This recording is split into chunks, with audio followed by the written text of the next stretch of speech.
जी नमस्कार नमस्कार।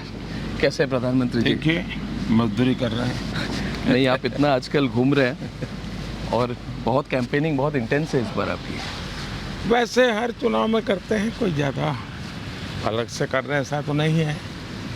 पर इस बार रोड शोज बहुत हैं आपके। ज़्यादातर हमने देखा हुआ कि क्या है जी कि शाम को हमारा एक प्रॉब्लम ये है, जी ये हेलीकॉप्टर का प्रॉब्लम ये है कि सूर्यास्त के पहले आपको लास्ट डेस्टिनेशन लैंड छोड़ना करना पड़ता पड़ता है जी। है। उसके बाद एक्चुअली कैंपेन के लिए 3-4 घंटे का सही समय होता है। अब वो मेरे जैसे को काम नहीं आता है, क्योंकि मेरे लिए तो फिर उसमें से मैंने एक रास्ता खोजा जी कि जहाँ मेरा डेस्टिनेशन ख़त्म हो जाता है तो मैं एक स्थान पे रोड शो कर लूँगा, तो एक एक्स्ट्रा कार्यक्रम मेरा। प्रधानमंत्री जी, मैंने जो ऑब्जर्व किया आपको, आप बहुत मास कांटेक्ट 1-to-1 कांटेक्ट करते हैं जब आप जाते हैं। मैंने देखा अहमदाबाद में एक बुजुर्ग महिला ने आके राखी भी लगाई है आपको वहाँ। जी। तो उस तरह का कांटेक्ट जो है वो रैली से ज़्यादा इन रोड शोज में भी होता होगा। वैसे रैली में भी अनुभव आता है, रोड शो में सिक्योरिटी के मर्यादाएं रहती हैं। जी तो मैं ज़्यादा उनको एड्रेस नहीं कर पाता हूँ, लेकिन मैं देख लेता हूँ कि हाँ यार, कोई खड़ा है, कोई चाहता है। जैसे कुछ बच्चे आजकल पेंटिंग बना के लाते हैं, ले आते हैं। हाँ, लेकिन उनके समाधान के लिए मेरा मन करता है कि मैं उनको ले लूँ। अगर एड्रेस है तो मैं चिट्ठी लिखता हूँ बच्चों को। जी हाँ। तो मोदी जी, ये कैंपेन मैं तो आपको बहुत सालों से फॉलो कर रहा हूँ, ये कैंपेन में कुछ अलग आपको लग रहा है पिछले 2014 या 9? और माहौल की बात जो होते हैं, इंटरव्यू से पहले पूछना चाहूँगा, ओवरऑल माहौल कैसा लग रहा है आपको इस बार? देखिए, 2014 के चुनाव में जब मैं गया जी तो देश मुझे जानता नहीं था। मैंने थोड़ा बहुत मीडिया से जानता था, और मैं गुजरात में काम करता हूँ, उतना ही पता था उनको। जी उनको ये मालूम तो था नहीं भाई एक्चुअली क्या है। तो लोगों की क्यूरियोसिटी बहुत थी। जी तो 2014 में मैं देखता था, मैं जो चीज़ कहता था उसको वो बहुत ही एक प्रकार से नापने की कोशिश करता है, ऐसा मुझे उनकी आंखों से दिखता था अच्छा कि ये क्या, ये हो सकता है क्या, ये संभव है क्या, क्योंकि उन्होंने ऐसा कभी देखा नहीं था। जी जी जी जी तो उनके लिए सब नयापन था। 2019 में गया जी तो मैंने देखा कि एक बड़ा विश्वास का नज़र जाता था। उनको लग रहा है यार, आदमी 14 में जो कहता था, 5 साल उसने डिलीवर किया बर्बाद नहीं किए। जी उसने लगातार जो कहता था उसको करने का प्रयास किया। जी लोग मुझे इस बात पे जज नहीं करते थे कि हुआ या नहीं हुआ, पूरा हुआ या आधा हुआ, लेकिन ये जज करते थे कि दिशा सही है कि नहीं, प्रयास ईमानदारी से हो रहा है कि नहीं, और मेहनत करने में कोई कमी है क्या। जी और इन सारी कसौटियों पे देश ने कम से कम मुझे पॉजिटिव पाया।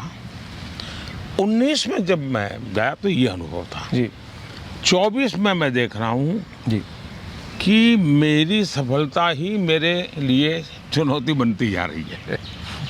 सफलता इसलिए चुनौती बनती जा रही है कि उनको लगता है यार, ये 14 में कहता था, देखिए 19 में यहाँ तक गया, 19 में कहता था यहाँ तक गया। अब उनको अपेक्षाएं रोज़मर्रा की ज़िंदगी की बहुत कम है।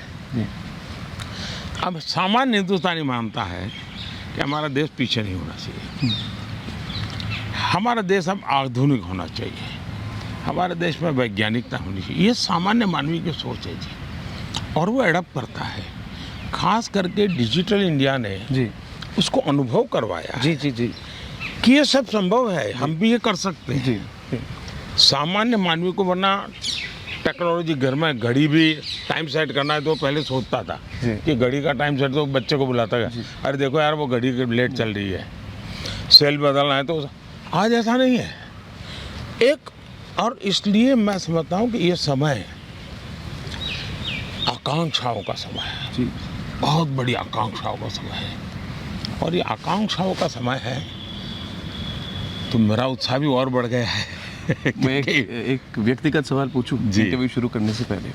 मोदी जी, पूछता है Bharat, nation wants to know आप इतने रिलैक्स्ड कैसे रहते हैं? अभी आपको कोई मिले इतने चुनाव के गर्मी के बीच में और आपकी शेड्यूल 2014 से ज़्यादा है, 2019 से ज़्यादा है। 2014 में जब इंटरव्यू की थी आपकी, मैंने 9 मई को ही की थी 2014 को, और तब आपका गला भी बैठ गया था। इस बार गला भी आप, you are looking very fresh, very relaxed. तो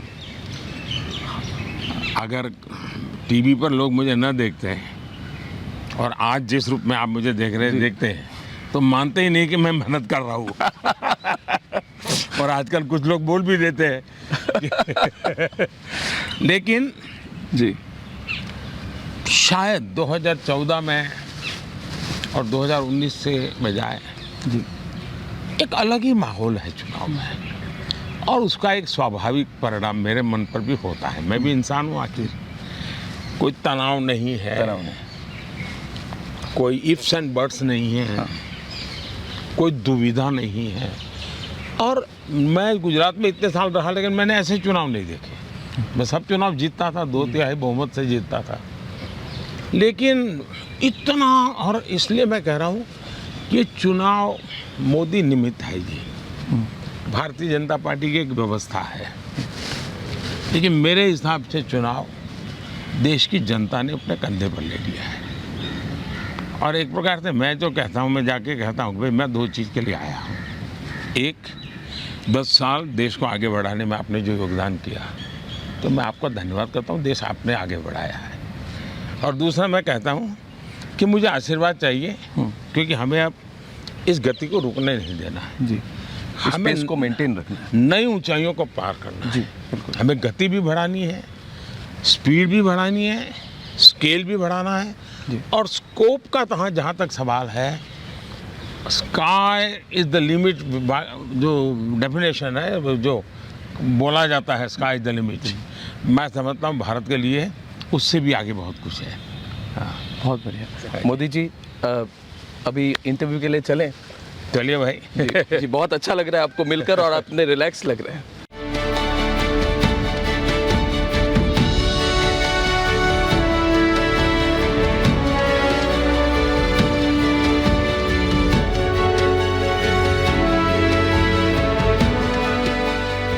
प्रधानमंत्री जी, Republic Network, Republic TV, Republic Bharat, Republic Kannada और रिपब्लिक बांग्ला के सारे दर्शकों की ओर से बहुत बहुत धन्यवाद। आज ये मौका मिला है हमें 3rd और 4th फेज़ कैंपेनिंग के बीच में आपसे बात करने के लिए, तो कोशिश करेंगे जितना कवर करें। बट पहले तो बहुत बहुत धन्यवाद, आपकी इतनी बिजी शेड्यूल में आपने हमें समय दिया है आज। आपके सभी दर्शकों को भी और आपकी टीम को भी मेरा बहुत बहुत नमस्कार। ये चुनाव हम राजनेताओं के लिए तो दौड़ धूप का होता है, लेकिन शायद मीडिया जगत में, इसमें भी टीवी मीडिया के लिए तो सबसे ज़्यादा दौड़ धूप का समय होता है। लेकिन मुझे अच्छा है कि आपके कई राज्यों से जुड़ी हुई आपकी चैनल होने के कारण मुझे कईयों के साथ एक प्रकार से आज संवाद करने का अवसर मिल रहा है। मैं सबको नमस्कार करता हूँ। धन्यवाद।